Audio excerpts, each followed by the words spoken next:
Hey everybody, David Bear on marketing, and continuing our short series on Facebook advertising today. I want to talk about how you target your ads and some of the tools that I use to do it as well. So, Facebook is reducing substantially the organic reach of our posts, and we're now hearing in the latest update in it's now March of 2014 that they're talking about reducing organic to at least for pages to 1%. And so that means that, I have, I don't even, let's see, I don't even know the number here. I have 3,000 likes on my page, but most of the posts that I put up are only getting, a small amount of views. Or I'm just looking here, I see like 67, I see 66. Here's one that I boosted because I wanted to get a better reach on this one, but it actually was only seen organically by 63 people, and then another 2493 I paid for. So there's several ways to do this, and there's specific ways to target that audience. So one of the ways is to click on this boost post button that is always showing up under any of your posts, and you can specifically choose the location of the audience. You can choose age range. You can select interests and a budget, and then just go ahead and click that. And if you have a credit card registered with them, you're good to go, and it'll just it'll start the marketing on your behalf. But I want to show you a couple of things that I use. Oops, that's the wrong software. Let's not use that. Here we go. So I'm jumping, sorry, back and forth from Mac to PC emulation software here, and I use a few different devices or applications, I guess, to do what is perhaps unattractively referred to as scraping. What I'm doing is I'm going into Facebook and I am identifying the specific users of a category or a page. So let's say, and this is a software that I use called FB Lead Chef. I'll leave a link to it with this video so that you can go check it out for yourself. And so I can look at groups, I can look at events, I can look at specific pages, and then I can actually look at specific groups and events. But I'm going to just do a search by a niche, and it's always pre-populated with music here, but I'm going to say yoga is what we're going to be looking for, and I'm going to be, first I'll show you what groups will look like. So it's just logging me into Facebook so that I can get the information. It's pulled up all of these groups, and it's now populating the information. Now, while this is loading, you can see that I can go and view the group, which is usually a good idea because I want to make sure that this is an audience that I'm interested in. There are, in this top group, 4,278 people. Well, that was now number 2. It keeps loading, so the numbers keep changing. But so that's the number of members of the group. I can go ahead and click on this Save Member IDs, and I can actually extract all of the IDs of the individuals who are in that group. I can also get their emails. Here is what I think is really useful, though, because a lot of people will join groups. I've joined many groups, and then I've never actually even gone to the group pages. I'm a member, but maybe I joined something because I was invited by a friend to join, or I wanted to put an ad there, and so I'm there just to post stuff and never to read anything.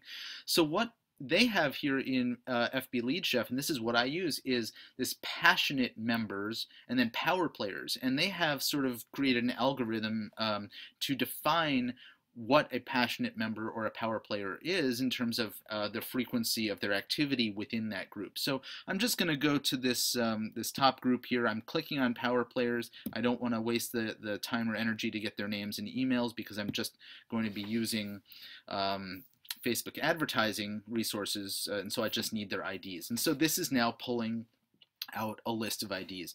I'm not going to continue on with this process right now, but you can see it's now sort of going through the analytics of deciding what the qualifications of the passionate members are, and out of that 4,000 some odd, it came up with 2,846 passionate members that I can save. So I'm going to go ahead and save it. It's asking me where I want to save it, and it's so I'm just going to save it in a folder here, and poof, it's done. So that's one.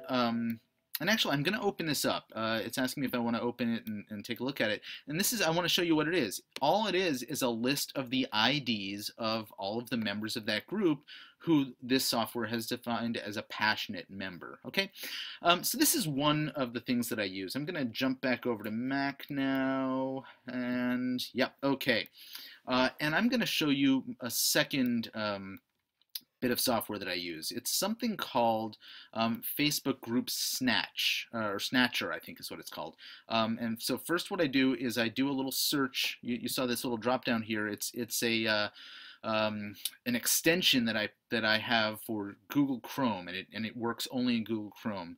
So I clicked on FB Group Search, and I can then type in a keyword. So again, let's do the same thing, yoga, because maybe I'm looking to target people who do yoga because I have something that I want to sell to them. And it's popping up with a list of all yoga groups. So that was the first part of it. The second part is that I want to do gather information with the group Snatcher. So I'm going to click on that.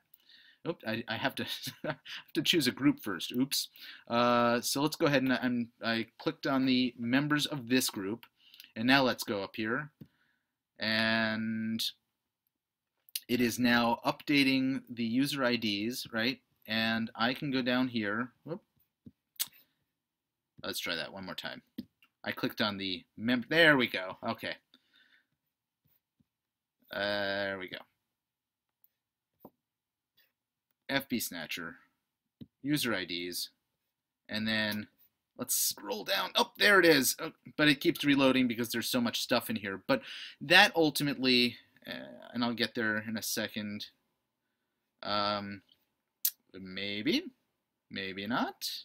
Okay, let's try to just jump back here on our page. Okay, so there we go. So I have all of those IDs that it just pulled out of that group. And I can do this with both open and closed groups. The third method that I have is something that I've just gotten called Social Scout. And so this is also another Google extension. So I'm just right-clicking here, and I have something called Social Scout there. And I am going to start a new search. So it's going to open another page for me in Facebook, and I am going to define exactly what I'm looking for. So in this case, we're going to keep with the yoga theme, and I'm just going to type people who like yoga, and I can come up with some other parameter. People who like spinach and yoga, people who like yoga and live in Portland, Oregon, where I live. Okay, let's click on that one.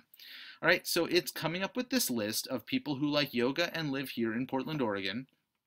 I'm going to right-click again, go back to Social Scout, and do what we've just done is called a graph search, and I'm going to now start extracting the IDs of these people.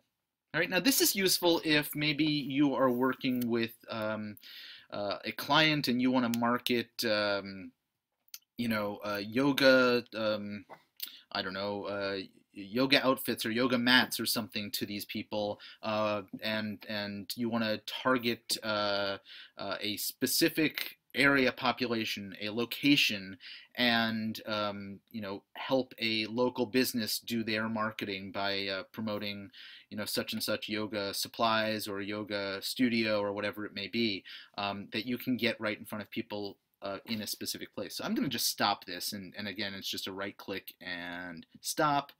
And then what happens is right click one more time, download CSV file, and poof, there's all those IDs of the people that it looked like it was 200 some odd that I extracted. Now, what do I do with all of this? Well, we're going to jump back over to Facebook. We're going to jump into the ads, okay? And we're going to go to something here called Power Editor. And this is something a lot of folks don't know about unless you're doing lots of advertising on Facebook. And you can see here in the Power Editor, I have what are called custom audiences. And in this case, I'm going to create a new one with some of the information that I have just extracted. And so I'm going to take from a data file, custom audience. It's going to ask me to create a name. So let's just call this one yoga. I'm using user IDs.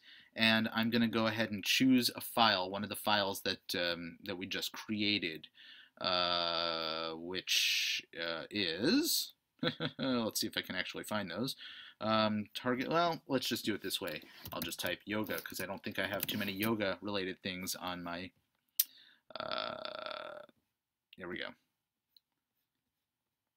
Okay, so this was the group that we got from FB Lead Chef earlier, passionate members of a Buenos Aires yoga group. And I'm going to, open it up and create the audience, okay? And it is pulling all those records in, okay. So now I have this in the Power Editor. I can do this in the Power Editor. They're actually changing Facebook again. They're going to be changing the look of all this. So I'm going to get out of Power Editor because this is a little more complicated than we need to do today. Go back to my my regular ad manager. Will create a new ad, and I'm just making stuff up here. So we're gonna click to a website. This is one of my capture websites. Let's put a random image there. That one looks like it might be more interested in yoga. Okay. And here's what I really want to show you. So we're not going to worry about any of the ad construction except this audience, custom audience. We just created an audience called yoga, right? So I can then further fine-tune this. In this case, there are under 1,000 members in the United States, but what I can do is and look down here, there's a little pop-up that says that my audience is ready to go. It can actually take up to 24 hours to 24 hours, 1 hour to get that in there. But in this case, this was a small one. It happened pretty quickly. But in addition to the custom audience that I've uploaded, I can then fine tune it a little bit more, maybe by location, by age range, all of that sort of thing, depending on what I did originally. But this is a way to super target, hyper target an audience, and a very, very effective way of making sure that you're getting more clicks, which means that you are ultimately paying less per click, and that Facebook is showing your ads more frequently. Because the more of the right target audience you have, the more activity you have on your ad, the more Facebook is going to show it. So that's my introduction briefly to custom audiences. There's obviously lots more detail to get into. Again, we're running close to 14 minutes here, and sorry about that, but I think that there's a lot of value in how this all works. And I'll leave links for the 3 tools that I use attached to this video as well. And by the way, if you have found useful information and good value in my Facebook series so far, I'd really appreciate your comments. I'd love to know what you're thinking, what tools you're using, and also please do share and like these videos and posts too. It really helps me grow my audience and reach more people, and I appreciate that as well. So hey, thank you so much for watching. I hope you've gotten some great information out of this, and I look forward to bringing you another great video soon. Have a good day.